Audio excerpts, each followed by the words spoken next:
Part 3, Chapter 1, The Fête, First Part, Section 2b. At last all were seated, the music ceased. People began blowing their noses and looking about them. They waited with too solemn an air, which is always a bad sign. But nothing was to be seen yet of the Lembkes. Silks, velvets, diamonds glowed and sparkled on every side. Whiffs of fragrance filled the air. The men were wearing all their decorations, and the old men were even in uniform. At last the marshal's wife came in with Liza. Liza had never been so dazzlingly charming or so splendidly dressed as that morning. Her hair was done up in curls, her eyes sparkled, a smile beamed on her face. She made an unmistakable sensation; people scrutinized her and whispered about her. They said that she was looking for Stavrogin, but neither Stavrogin nor Varvara Petrovna were there. At the time I did not understand the expression of her face. Why was there so much happiness, such joy, such energy and strength in that face? I remembered what had happened the day before and could not make it out. But still the Lembkes did not come. This was distinctly a blunder. I learned that Yulia Mihailovna waited till the last minute for Pyotr Stepanovitch, without whom she could not stir a step, though she never admitted it to herself. I must mention, in parenthesis, that on the previous day Pyotr Stepanovitch had, at the last meeting of the committee, declined to wear the rosette of a steward, which had disappointed her dreadfully, even to the point of tears. To her surprise and, later on, her extreme discomfiture, to anticipate things, he vanished for the whole morning and did not make his appearance at the literary matinée at all, so that no one met him till evening. At last the audience began to manifest unmistakable signs of impatience. No one appeared on the platform either. The back rows began applauding, as in a theatre. The elderly gentlemen and the ladies frowned. The Lembkes are really giving themselves unbearable airs. Even among the better part of the audience an absurd whisper began to gain ground that perhaps there would not be a fête at all, that Lembke perhaps was really unwell, and so on and so on. But thank God, the Lembkes at last appeared. She was leaning on his arm. I must confess I was in great apprehension myself about their appearance. But the legends were disproved and the truth was triumphant. The audience seemed relieved. Lembke himself seemed perfectly well. Every one, I remember, was of that opinion, for it can be imagined how many eyes were turned on him. I may mention, as characteristic of our society, that there were very few of the better class people who saw reason to suppose that there was anything wrong with him. His conduct seemed to them perfectly normal, and so much so that the action he had taken in the square the morning before was accepted and approved. That's how it should have been from the first, the higher officials declared. If a man begins as a philanthropist, he has to come to the same thing in the end, though he does not see that it was necessary from the point of view of philanthropy itself. That, at least, was the opinion at the club. They only blamed him for having lost his temper. It ought to have been done more coolly, but there, he is a new man, said the authorities. All eyes turned with equal eagerness to Yulia Mihailovna. Of course no one has the right to expect from me an exact account in regard to one point, that is the mysterious, the feminine question. But I only know one thing. On the evening of the previous day she had gone into Andrey Antonovitch's study and was there with him till long after midnight. Andrey Antonovitch was comforted and forgiven. The husband and wife came to a complete understanding, everything was forgotten, and when at the end of the interview Lembke went down on his knees, recalling with horror the final incident of the previous night, the exquisite hand, and after it the lips of his wife, checked the fervent flow of penitent phrases of the chivalrously delicate gentleman who was limp with emotion. Every one could see the happiness in her face. She walked in with an open-hearted air, wearing a magnificent dress. She seemed to be at the very pinnacle of her heart's desires, the fête. The goal and crown of her diplomacy was an accomplished fact.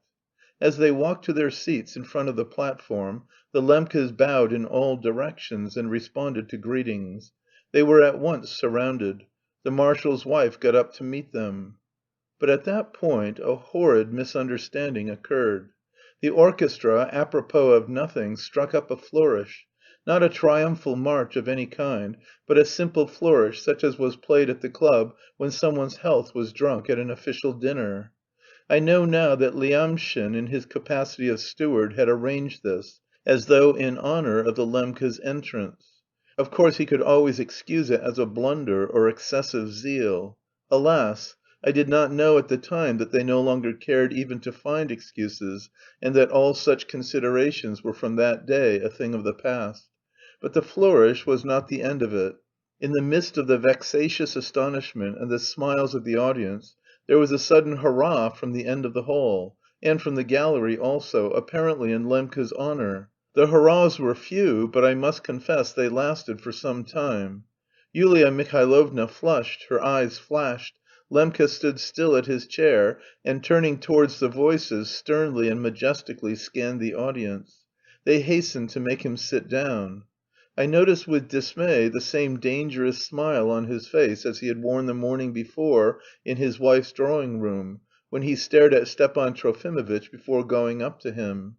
It seemed to me that now, too, there was an ominous and, worst of all, a rather comic expression on his countenance, the expression of a man resigned to sacrifice himself to satisfy his wife's lofty aims. Yulia Mihailovna beckoned to me hurriedly, and whispered to me to run to Karmazinov and entreat him to begin. And no sooner had I turned away than another disgraceful incident, much more unpleasant than the first, took place. On the platform, the empty platform, on which till that moment all eyes and all expectations were fastened, and where nothing was to be seen but a small table, a chair in front of it, and on the table a glass of water on a silver salver, on the empty platform there suddenly appeared the colossal figure of Captain Lebyadkin wearing a dress coat and a white tie. I was so astounded I could not believe my eyes. The captain seemed confused and remained standing at the back of the platform. Suddenly there was a shout in the audience: "Lebyadkin! You?" The captain's stupid red face (he was hopelessly drunk) expanded in a broad vacant grin at this greeting. He raised his hand, rubbed his forehead with it, shook his shaggy head, and, as though making up his mind to go through with it, took 2 steps forward and suddenly went off into a series of prolonged, blissful, gurgling but not loud guffaws, which made him screw up his eyes and set all his bulky person heaving. This spectacle set almost half the audience laughing. 20 people applauded. The serious part of the audience looked at one another gloomily. It all lasted only half a minute, however. Liputin, wearing his steward's rosette, ran on to the platform with 2 servants. They carefully took the captain by both arms, while Liputin whispered something to him. The captain scowled, muttered "Ah, well, if that's it," waved his hand, turned his huge back to the public, and vanished with his escort. But a minute later Liputin skipped on to the platform again. He was wearing the sweetest of his invariable smiles, which usually suggested vinegar and sugar, and carried in his hands a sheet of notepaper. With tiny but rapid steps he came forward to the edge of the platform. "Ladies and gentlemen," he said, addressing the public, "through our inadvertency there has arisen a comical misunderstanding, which has been removed, but I've hopefully undertaken to do something at the earnest and most respectful request of one of our local poets, deeply touched by the humane and lofty object, in spite of his appearance, the object which has brought us all together, to wipe away the tears of the poor but well-educated girls of our province. This gentleman, I mean this local poet, although desirous of preserving his incognito, would gladly have heard his poem read at the beginning of the ball. That is, I mean, of the matinée. Though this poem is not in the programme, for it has only been received half an hour ago, yet it has seemed to us" (us? Whom did he mean by us? I report his confused and incoherent speech word for word) "that through its remarkable naïveté of feeling, together with its equally remarkable gaiety, the poem might well be read, that is, not as something serious, but as something appropriate to the occasion, that is, to the idea, especially as some lines, and I wanted to ask the kind permission of the audience." "Read it!" boomed a voice at the back of the hall. "Then I am to read it?" "Read it, read it!" cried many voices. "With the permission of the audience I will read it." Liputin minced again, still with the same sugary smile. He still seemed to hesitate, and I even thought that he was rather excited. These people are sometimes nervous in spite of their impudence. A divinity student would have carried it through without winking, but Liputin did, after all, belong to the last generation. I must say, that is, I have the honour to say by way of preface that it is not precisely an ode such as used to be written for fêtes, but is rather, so to say, a jest, but full of undoubted feeling, together with playful humour and, so to say, the most realistic truthfulness. Read it, read it!" He unfolded the paper. No one, of course, was in time to stop him. Besides, he was wearing his steward's badge. In a ringing voice he declaimed: "To the local governesses of the fatherland from the poet at the fête. Governesses all, good morrow, triumph on this festive day, retrograde or vowed George Sander, never mind, just frisk away." "But that's Lebyadkin's, Lebyadkin's!" cried several voices. There was laughter and even applause, though not from very many.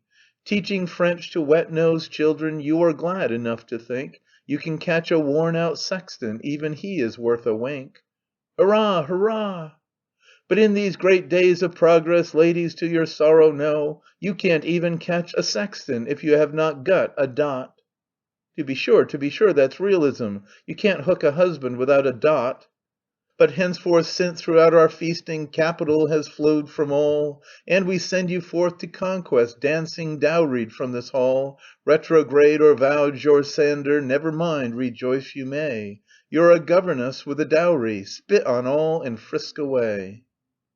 I must confess I could not believe my ears. The insolence of it was so unmistakable that there was no possibility of excusing Liputin on the ground of stupidity. Besides, Liputin was by no means stupid. The intention was obvious, to me, anyway; they seemed in a hurry to create disorder. Some lines in these idiotic verses, for instance the last, were such that no stupidity could have let them pass. Liputin himself seemed to feel that he had undertaken too much. When he had achieved his exploit, he was so overcome by his own impudence that he did not even leave the platform, but remained standing, as though there were something more he wanted to say. He had probably imagined that it would somehow produce a different effect. But even the group of ruffians who had applauded during the reading suddenly sank into silence, as though they too were overcome. What was silliest of all, many of them took the whole episode seriously, that is, did not regard the verses as a lampoon, but actually thought it realistic and true as regards the governesses, a poem with a tendency, in fact. But the excessive freedom of the verses struck even them at last. As for the general public, they were not only scandalised, but obviously offended. I am sure I am not mistaken as to the impression. Yulia Mihailovna said afterwards that in another moment she would have fallen into a swoon. One of the most respectable old gentlemen helped his old wife on to her feet, and they walked out of the hall accompanied by the agitated glances of the audience. Who knows? The example might have infected others if Karmazinov himself, wearing a dress coat and a white tie and carrying a manuscript in his hand, had not appeared on the platform at that moment. Yulia Mihailovna turned an ecstatic gaze at him as on her deliverer. But I was by that time behind the scenes. I was in quest of Liputin. "You did that on purpose," I said, seizing him indignantly by the arm. "I assure you I never thought..." he began, cringing and lying at once, pretending to be unhappy. "The verses had only just been brought, and I thought that as an amusing pleasantry..."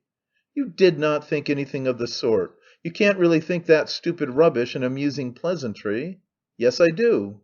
"You are simply lying. And it wasn't brought to you just now. You helped Lebyadkin to compose it yourself, yesterday very likely, to create a scandal.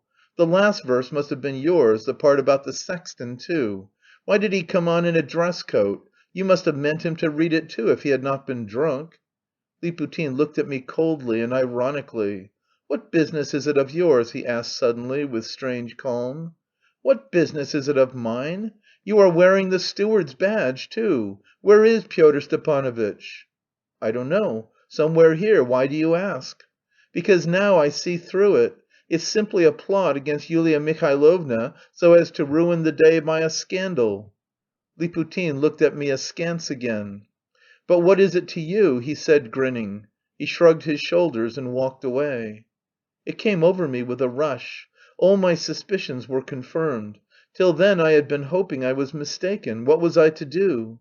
I was on the point of asking the advice of Stepan Trofimovitch, but he was standing before the looking glass trying on different smiles, and continually consulting a piece of paper on which he had notes.